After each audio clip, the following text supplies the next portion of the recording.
We want to welcome you all into the 20th episode of Trojan Talk. I'm Zach Taranko here with Jeff Cushionberry and Cole Purvis. How you guys doing this morning? Great. Yeah, definitely a nice day outside. It's a half day here at Thorne Academy, so go through the day quickly here. But we're going to start off by talking about the boys and girls lacrosse teams who had two early scrimmage preseason games a couple days ago, I believe. The girls are at home. They beat Wyndham 8-6, and the boys went to New Hampshire to play St. Thomas Aquinas, and they beat them 9-4. Good start for both teams. I know both of them have some really good players this year, especially the boys have a lot of seniors. So, guys, just talk about quickly, what are you guys excited for this season for lacrosse? I mean, lacrosse definitely has a lot of hype coming in. As you said, they have a lot of players who have been successful in other sports, and certainly football and the hockey team, boys hockey team as well. State champions and state runner-up. Some new players coming. Caden True is not playing lacrosse this spring, but then you bring in Cody Ruff to play some defense. I assume defense. So it's coming in as one of the top 2 or 3 teams in Class A. There's no question about it.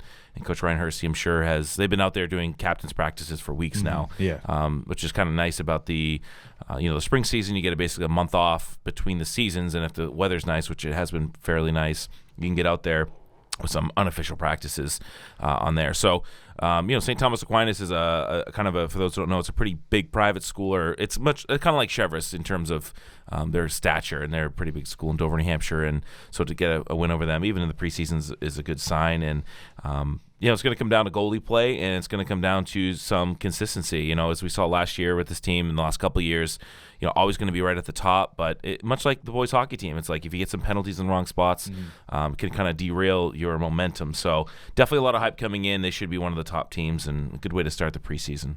Cool. Yeah, it's good to have spring sports back and sports at TA back, first of all, after a long break after the winter season. But the boys lacrosse team is going to be very good this year. I know Cape was very good last year, as well as I forget, Falmouth, right? Yeah. So it's going to be tough for them to win a state championship, but we'll see how far they can go, and it should be fun to watch them along the way. Yeah, definitely. We're going to have a lot of those games on TATV in these next couple of weeks. Next, we'll just quickly talk about baseball and softball, same kind of thing, both coming out to some preseason stuff. But one of the things that I saw is that they were having outdoor practices in the first few weeks in some very cold weather, and I wanted to get you guys' thoughts about that. Do you think that they should be allowed to practice indoors at some facility rather than having to be outside in this cold weather? Mr. Tennis over here. What do you think? I think that you're going to have to play in cold conditions sometimes, especially at the beginning of the spring. The spring season starts ridiculously cold, and then at the end of it, it's ridiculously hot. It's the other way around. It is tough, hitting in the cold weather definitely hurts your hands. But you're going to have to probably play in some cold conditions early on. Yesterday wasn't too bad for it was pretty good weather out for their scrimmage. But, it's got to be tough for them, but you might have to play in it sometime. Yeah, it's. I think it gets you acclimated to what's going to be reality. I mean, look, if it's 30 degrees outside, then maybe not. But they're itching to get outside. And thankfully, there didn't seem to be too many field problems this year. Where some years they have to practice in the gym for a couple weeks, and nobody likes that. It's one thing if you go to like an official place where you can do some batting practice in a hitting cage, but again, that's not really real world application to what you're going to be doing on the field anyway. So I'd say get them out there as much as you can. I mean, if it's so cold or rainy, if it's raining in like 33, then maybe that's not a good idea. Get some kids sick. But baseball and softball even more so than the other sports, because if it rains, they still play lacrosse no matter what in the games. Whereas baseball, softball, they're very sensitive to the weather. Not exactly as tough when it comes to that. But still good to see them out there. And again, baseball team looks loaded this year as well. Yeah. Well, right now, no regular season games yet. We'll keep you updated on those. As usually, I think starting around the few days before April break here at Thorne Academy. So still some time, but it's getting closer and closer. And so now we're going to move over to the professional side, and we'll start with March Madness. The national championship game was on Monday. I'm not sure if you guys watched that game, but Kansas did outlast UNC. UNC had a 15-point lead going into halftime, and they couldn't hold on to it. Want to ask you guys about your thoughts on the national championship game, and then your thoughts on the end of Coach K's run to UNC, which was, I think, just a few days before that. Super sad. I've been a Duke fan since I was a kid, and look, I would have rather had them lose in the Elite Eight than lose in the Final Four to UNC. Really? Oh, absolutely, or even earlier than that. I mean, Look, when it comes down to it, UNC was way, way, way better than their seed, and they're a better team than Duke. I mean, I'll be honest, I don't follow college basketball as closely as I used to, and Duke this year, like, again, as I said before, I couldn't even name any Duke players, a couple weeks ago. So, for me, this is more of a macro look at, Coach K's career ending this way kind of sucks. But pretty good run for a team who's very young and didn't really have any superstars. I don't think any of their guys are going to go top 5 in the NBA draft or anything like that. I'm glad. So I'm really, really glad that Kansas came back and won that game against UNC because I just hate UNC for obvious reasons. In general, I thought the tournament was pretty good. I mean, it's kind of interesting. I don't know if we'll talk about it, but the amount of guys that are transferring now. Like all the 3 top St. Peter's players are transferring. LSU currently has 0 scholarship players on their roster because 10 people have entered the transfer portal. So that's a whole other side issue. But no, I thought the Final Four, 2 of the 3 games were really great, which is kind of all you can ask for, even as a neutral. And it's just the way that UNC was able to take down Duke at home and Cameron to end Coach K's career. And then a lot of people are saying that Coach K may come back next year, like pull Brady. I just don't see it happening. You just could tell this year when you watched him, because I've watched him very closely for 25 years, and he looked old this year. He looked a little bit out of it, like he was kind of enjoying his last ride. And I've honestly never understood the hate for him. Like, I understand, like, you hate teams that are good, you hate the Yankees, you hate the Lakers. I get that, but people like have vitriol for him, and I don't understand that because the program's been pretty clean over the years.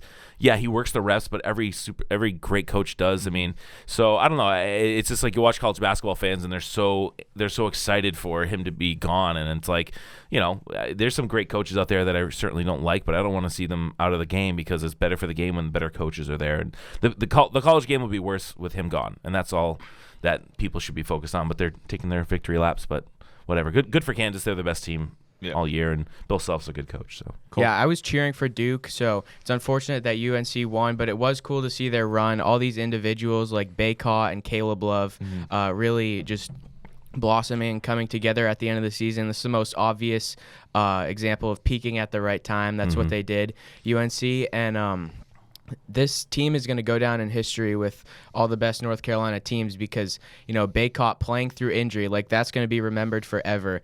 And I just loved Baycott and his effort that he gave this Final Four and this whole tournament long. He was clearly hobbled in the national championship. I'm very surprised, talking about that game, that Kansas didn't blow them out because North Carolina went through a gauntlet to get there. They had to play Duke, UCLA, Baylor, a bunch of good teams, and I thought they were just going to run out of gas, run out of energy. That's what they did in the final minute, but really the whole game, they didn't. They hung around. They went out to that 15-point lead. So I'm surprised that Kansas didn't win by more, but yeah, Kansas cruised. They look really impressive. Abaji, Christian Brown, they had a lot of great role players that really stepped up. Their big man was really good as well, so credit to them and a great run by North Carolina. And UNC only played basically 5 players. That's a crazy thing about it. I mean, they played basically 6 players, but the guy only came in, Puff Johnson, whatever, only came in for 6-7 minutes a game. I mean, that's insane for them to be able to do that gauntlet. And one thing about that game too, imagine the Kansas guy just stepping out of bounds with 3 seconds left. The UNC would have tied the game and come back and won that. That would have been like a Chris Webber type all-time blunder to step out of bounds when you just need to stay in to win the game. Yeah, I think I'm with Cole. I think Kansas was the better team in that game. I don't think UNC should have. I think Kansas started off slow, and that's why UNC got that lead. I don't know if you guys seen the video where Baycott stepped on the the floor went up and down, and that's kind of with an injury. I don't know. Well, Zion's video. Remember Zion's video from a few weeks ago when he was doing that? They were showing he was doing like an under the legs dunk to prove that he's not fat anymore. And the same thing, if you look at the floor, it has a huge cushion as well. It's like the opposite of what we have here at Linnell Gymnasium, which is basically concrete. Yeah, but I mean, even with that, like the Kansas big man on the next play where he scored that basket, which would end up being the game sealer, he still was going up. It wasn't like there was nobody there. Right. Yeah. I mean, they still had defensive players there, but it was a good game, and I think it was a good March Madness. I don't know, brackets got busted pretty quickly because of St. Peter's, but it was still pretty good. So now we'll move on to the NFL offseason, which has been very active. I have a list of 6 different moves here, and I don't know if you guys can see them. I'll list them quickly. I can. And I want you to rank them best or worst. So we got Russell Wilson to Denver, Tyreek Hill to Miami, Khalil Mack to the Chargers, Bobby Wagner to the Rams, Juju Smith-Schuster to Kansas City, and Deshaun Watson to the Browns. Even if you don't rank them, just give me your best and give me your worst. Okay, so it's tough because you got to look at how do you look? Do you look at who? Importance? Well, I would say more so. Did it help both teams? Did it help just one team? I would say look at like the team that got this star player. All right, so if I'm doing that, I think the biggest impact player as I look to it will be, I think the worst. I'll rank him worst of best. Okay. The worst is Juju Smith-Schuster. I think he's washed up. I think he's pretty much worthless. I think Bobby Wagner to the Rams is not going to make much of a big difference either. I say Deshaun Watson to the Browns because I still think he's going to get suspended for at least 6 or 8 games by the NFL. And then going up from there, I would say Khalil Mack to the Chargers because I'm still not a believer in them overall. Yeah. And then Russell Wilson to Denver as the second most because, again, everybody thinks that Denver's like this team on the up. I'm not sure that's 100% true. I think the best move of the offseason is Tyreek Hill to Miami. I don't understand it at all from the Chiefs' perspective because I think that's going to give them a hit. But it gives them such a huge weapon. And really what it does is it really puts Miami all in terms of if Tua can't get it done with Tyreek Hill, then you know Tua's just not a good quarterback. They'll have Waddle and Hill, and then they signed Cedric Wilson as well. Yep, and they have Raheem Mostert, a new running back who's really fast. Teron Armstead. Yeah, I just think Tyreek Hill has such a unique skill set in the NFL, and you can't cover him sometimes. He's just so much faster than anybody. So I'd say that's the best move, the potentially best move. Will it mean they're going to win the Super Bowl? Probably not, but it vaults them above the Patriots in my mind for sure. Well, I want to talk about the Patriots. The Patriots, it never looks good on paper, and a lot of people are doubting them. But I just want to let everybody know that I trust Bill and Mac, and it hasn't been ideal, but it could have been worse. No, it couldn't have been. Not much. It could have been worse because Trent Brown, they re-signed him. They re-signed Jawan Bentley, and they can get a speedy receiver in the draft. If they get Jamison Williams, I'll be fine with this offseason. It doesn't look good on paper, but I think it'll work in the season. The Dolphins, they're going to be a team that's fun to watch. And everybody's going to be entertained by Tyreek Hill and Jalen Waddle. But I don't think it's going to amount to more wins than the Patriots. When you have Tua, who's had 2 years to prove himself, and he hasn't really shown flashes. Mac did more with less than Tua last season. Mac didn't have a great receiving core, and Tua had Waddle, who balled out last season, and Mike Gesicki, which isn't spectacular, but it's better than what the Patriots have. And again, Mac was just a rookie. And the first-year head coach paired with Tua, I don't think they're going to win more games than the Patriots. I disagree, and the one thing that's been getting under my skin is this whole Devontae Parker thing. It's like everyone is so mad, and they're like, what are they doing? What are they doing? And they get Devontae Parker, and everyone's like, oh my God, he's the best receiver. Oh my God, he's so underrated. Like, no, he's Devontae Parker is Devontae Parker. No, I agree with that. He used to be okay, but like it's the same thing with. I think it's gonna be the same thing as Nelson Aguilar. Like, oh, he's gonna be good for us. He's gonna help us out, and then it's just gonna be like, he's just like the third string, the fourth string. If the Patriots can nail the draft, I won't be too mad about this offseason, but if they do something dumb, I will. At this point, I would give their offseason grade a D-. Yeah. If they get Jamison Williams, then maybe we'll put up to a D+ or C- because Williams is not going to help you this year. He's going to be out most of the year anyway. I just don't understand I don't understand Bill's philosophy as a GM, looking big picture, and maybe putting Kraft in there too. If they're too chicken to spend some money like these other teams, and look, I don't think that even if they made 1 or 2 more moves that they can compete for a Super Bowl this year. I'm not saying that, but like getting someone like Devontae Parker, he's 29 years old. This team's not winning a Super Bowl in the next 2 to 3 years anyway. Mm-hmm. Even if they nail the draft, it's going to be 4 or 5 years before they're really contenders. So you spend all this on a 29-year-old. Look, does it make him better? Yeah, but what I'm worried about is that Bill gets Devontae Parker. He's like, well, we don't need a wide receiver now in the draft. We address that position. Like his arrogance will come through. Yeah. But Cole's right. They need to nail the draft. They need 3 or 4 impact players like year one. They need Barmore to take a step forward this year. They need some of these other guys. The problem too that Bill on the coaching side is some of these younger guys he's not playing, especially linebackers. What happened to Josh Uche? He was supposed to be this great player. He shows flashes, and then he benches him for guys like Kyle Van Noy who can't play anymore. Yeah. So, and Jamie Collins, who had a pretty average year last year. So, really offensively, look, I'm not horrified by their offensive weapons right now. Defensively, I don't know what they're going to do. Like, I really don't understand the linebacking core because Hightower's still not back yet. They're secondary, losing J.C. Jackson and really not replacing him because I don't count, what's his face? Who they re-signed? Malcolm Butler. I'm sorry, guy who didn't play football last year, so I'm not going to come back and say he's going to be number one. So I think they're going to score more points than last year. Mac will look better, but they're going to give up a crap ton of points, and I see them going 8-9, regressing this year, especially with their schedule. They didn't re-sign Kyle Van Noy, which makes me think they're going to put Uche in a spot to play a lot more. Let's hope. But I mean, it's the same thing, and like the Jabril Peppers, like. He was like that. Nice name. Because he was what? He was the guy who could play safety and linebacker at the same time, and then he was like my favorite player. Yeah, for like Michigan, he was ago. he's like this crazy guy, and then goes to the Giants and just doesn't do anything. And so the question is, what happens? Let's say the Patriots go 7-10 or 8-9. Is Bill? I don't think Bill shouldn't be fired as a coach. I think he should be basically fired as a GM. If they go down this path, he's a coach and a GM. Oh yeah, really? He controls everything. That's part of the problem. I thought that was just a rumor. Like no. He controls everything, which is the problem. Because the big question marks on this team this year are the coaching staff. Like, what is he doing, taking Mac Jones in his second year and giving him to Joe Judge and Matt Patricia, who hasn't coached offense ever, or not ever, but since like 2005. And Joe Judge, who's a special teams glorified rah-rah guy. I'm not the coaching staff baffles me because they're not really good on either side of the ball now, and they're just setting themselves up. It's like they're setting themselves up for excuses at the end of the year. Well, we addressed the wide receiver position, we addressed this, and it still didn't work out. So I fear for Mac. I saw on Instagram. I think Kendrick Bourne posted that all those guys are down in Tampa working out together, and if Aguilar and Jonnu Smith take a big step, then the team could be respectable on offense. Defensively, I just don't see them stopping anybody. Yeah. They're worse from a team who couldn't stop the Bills in 2 straight games from punting once. It was the opposite. Last year, everyone was like, the offense will just pick it up. The defense is where it's at. And now, it's like, we'll just push it around and go frustrating. Offense. But the draft's coming up in a few weeks, so we'll see. If I hope they'll get Williams. You know what you do? Or the linebacker from Alabama, too. I forget his name. You guys need to get Sauce Gardner. He's the best receiver. He won't last till 20. Sauce Gardner. Sauce? Sauce? Yeah. Yeah, he's just this crazy receiver who's super fast. He's a cornerback. He's a cornerback? From Cincinnati. I but he's definitely going top 10. No chance he falls to 21. Trade up. Come on, Bill. Yeah. All right. I trust Bill no matter what, though. Oh, God, you're so naive. Your entire life has been winning. I mean, yes. I can imagine why you're...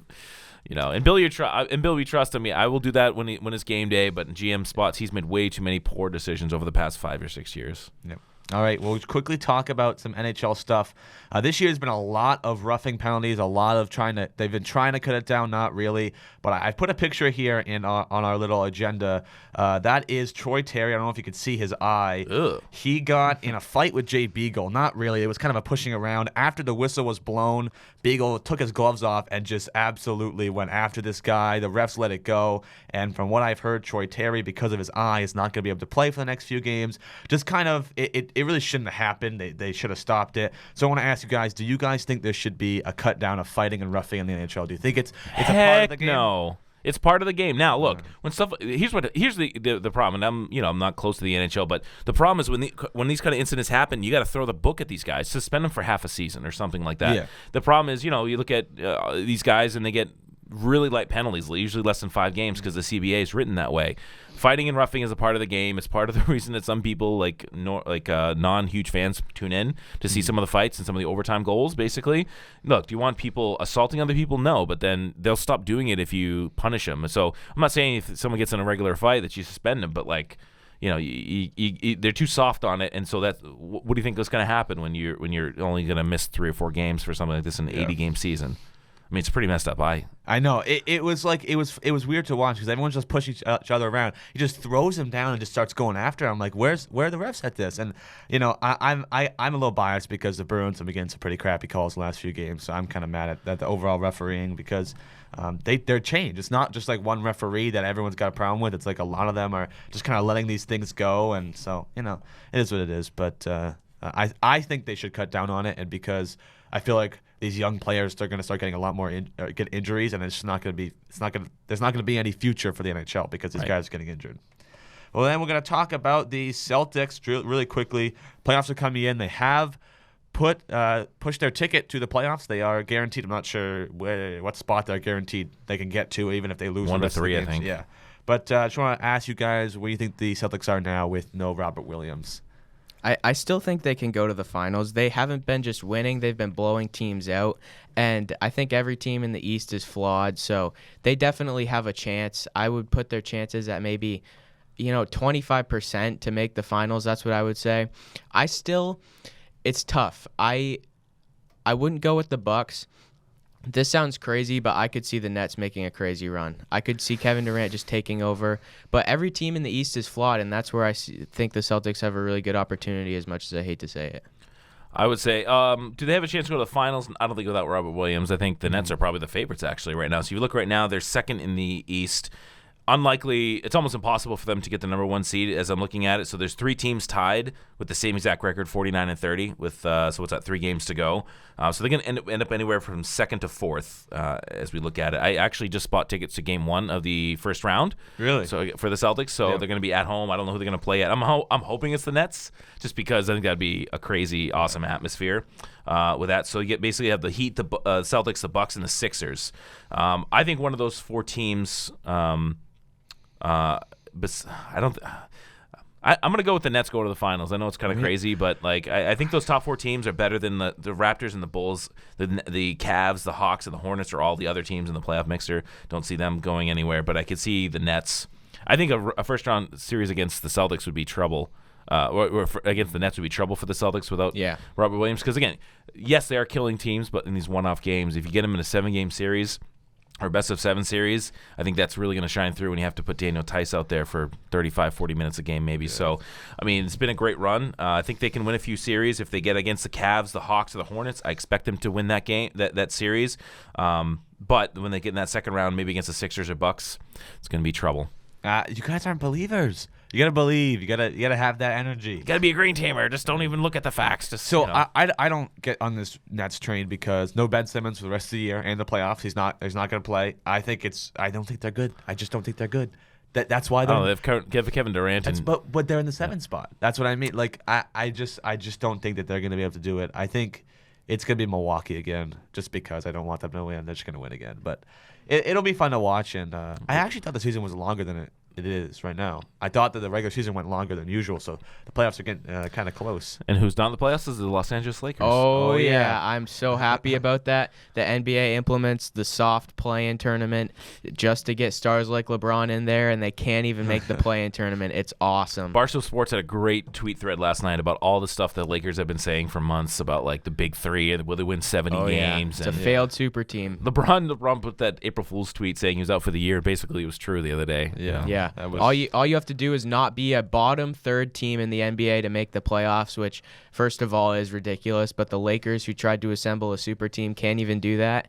And if you look at LeBron's tenure in LA, it's not good. So he missed the playoffs twice and had a first-round exit, and then they won the championship with a huge asterisk in the bubble. Oh yeah, huge asterisk there. So yeah, it's great. There's no negatives to me for the Lakers not being in the playoffs in the West. And don't cry about injuries because they had their big 3 together for 21 games and they went 11-10 in those games, so they weren't even playing well when they were all together. Do you guys think they blow it up and retry? No, you think they're gonna run it back one more time. I think they'll have a new coach, whoever LeBron wants. Yeah, let's just make LeBron the coach. You know what I mean? Just like Tom Brady. Put Tom in as coach of the Bucks. Let's not pretend that anybody else is the coach or the GM besides him. And that.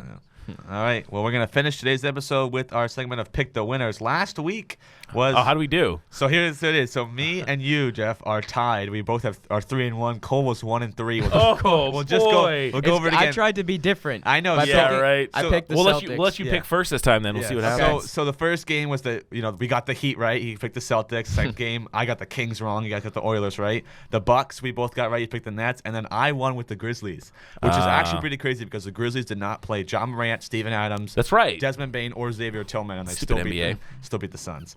All right, so we're going to start this one with an NHL game. So I'll give you. Here we go. Yeah. So Cole and I put on our expert hats for this one. Yeah. The Pittsburgh Penguins and the New York Rangers. Again, both these teams are pretty good. I can't say that one of them is better than the other, and they are fighting for that second spot in the Metropolitan Division. According to my expert analysis, the Penguins will win. Okay, we'll put down you for the Penguins. I'm putting the Penguins as well because they have Yevgeny Malkin. Oh my God! And Sidney Crosby. See, I'm going Rangers just to be different from you guys because I got. And your dad's a Rangers fan, so you gotta support the team. Second one, which is on Thursday night, we have the Celtics at the Milwaukee Bucks. It is a primetime game. Ooh, I'm gonna go Bucks. Really?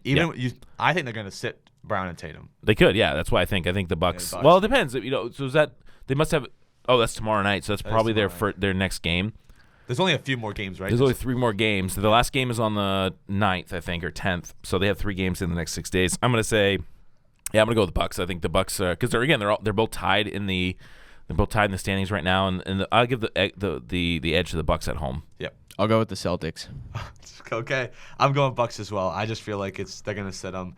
It's like the same thing's happened with the Bruins right now. They just lost 3 of their best players because of injuries. Like they're just not gonna do it. All right, then we got another NHL game, the only one for this week. You guys can relax. We got the Bruins at the Tampa Bay Lightning on Friday. Oh. They're players that I'm talking about, Pastrnak and Hampus Lindholm, could come back. Just kind of like we're gonna sit them for the rest of the game, kind of things. But this is a big game for. Give me the Lightning all day and all night. All right. Me too. I got to go Bruins. Even if they lose, I just have to stick with my team. So, and then we got 2 more games. These are both on Saturday. We got the Hornets at the Bulls. I'll let you go first on this one. Give me the Bulls. All right. Jeff? I will go with I'll go with the Hornets. Okay. I'm going to stick with the Bulls just because I feel like DeMar DeRozan's on it right now. Mm-hmm. And the last one is a primetime game on Saturday. We have the Phoenix Suns at the Utah Jazz. Jazz, 100%. I think the Suns have locked up the number 1 seed. Yep. They should be resting everybody. So. Yep. I'm going to go Jazz as well. Me too. So, looks like we're keeping mostly the same this week, but we'll see where the standings are next I'm week. gonna throw another one in there if you don't mind. Okay. Because I'm a soccer guy, and coming up this Sunday is the biggest soccer match in England this year. Liverpool and Manchester City, the winners of the last 3 English Premier Leagues. Manchester City is 1 point ahead of Liverpool. They're by far the 2 best teams in England. The game is at Manchester City. Basically, it's a title decider. I think there's 7 or 8 games left. Both these teams could definitely win out from here. Liverpool's won like 9 straight, and Manchester City's just the best team, the richest team in the world. I'm going to go with Liverpool because I'm a huge Liverpool fan. Obviously. Now, you can say draw if you want because it could be a draw. It doesn't have to be a winner, so I'm That's going a hard Liverpool. one. Who's favored? I would say City is favored by they're at home. by a little bit because they're at home and they're 1 point ahead right now. I'll go with them. You going to go with Manchester City? You could go draw just to be different. Yeah, but I don't know. They're not going to draw because these guys are going to play their hearts out. Yeah. It's the winner of this match probably wins the Premier League. I'm going to do what I usually wouldn't do and go against Jeff, and I'm going to go Manchester City. All right. We'll remember that. Yep. All right. Well, that's going to do it for the 20th episode of Trojan Talk. We'll be back next week for our next episode and be looking out for some stuff about the TATV games we'll have in the next few weeks. All right. See y'all later.